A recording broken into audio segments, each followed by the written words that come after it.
Welcome to the Transparent FX Academy. I'm Nick and I'm a top author on TradingView with over 190k reputation points. In this video, I will be taking a pair, breaking it down both from an order flow and technical perspective. And by the end of the video, by using the combination of these two different types of analysis, we will try to understand where we have the highest probabilities for the next potential move. And in doing this analysis, I will provide as much free education as possible. So I really suggest that you stick to the video to the end. So without further ado, let's go straight to the charts.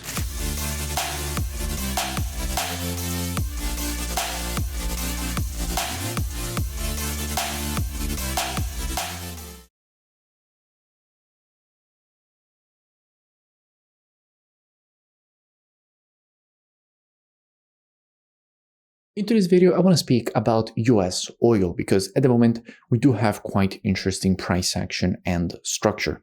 If we look here at the monthly time frame, what we can see is that the market has just created a very strong impulse to the upside, followed by this correction. Now, in general, after an impulse, if you want to measure the correction, what we have to do is take a Fibonacci from the low to the high of the impulse. And if we do that, we can see in fact how the market is at the moment rejecting the 0.618 Fibonacci retracement as resistance, because the market 2 months ago closed below the zone. At that point, this area that was supposed to be support was turned resistance, because as you know, in the market, previous support, once it gets broken, becomes resistance.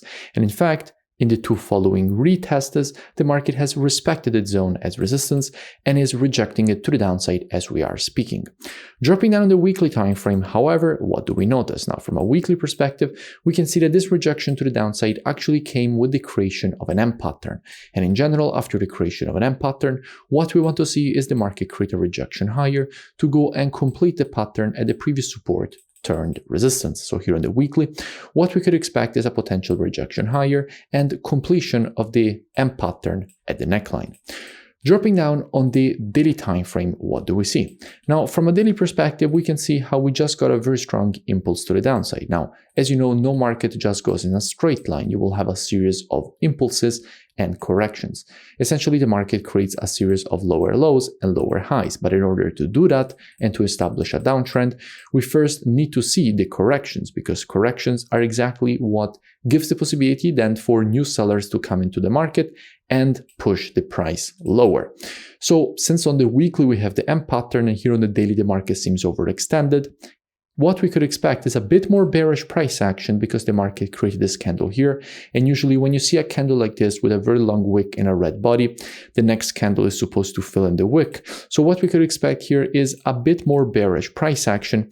But then overall, we would like to see a rejection higher and completion of the M pattern that we have on the weekly time frame at the neckline, which is essentially around this zone here. Now, if we go and see what we have when it comes to the commitment of traders, which is what the non-commercials, so the biggest speculators in the market are doing, and we check the data for the CAD, which correlates quite nicely, what we can see is that with the last reports, we have seen overall in the short term net positions getting stronger, going from minus 25k to minus 12k. In the long term, we did go from a 26k to a negative minus 12k.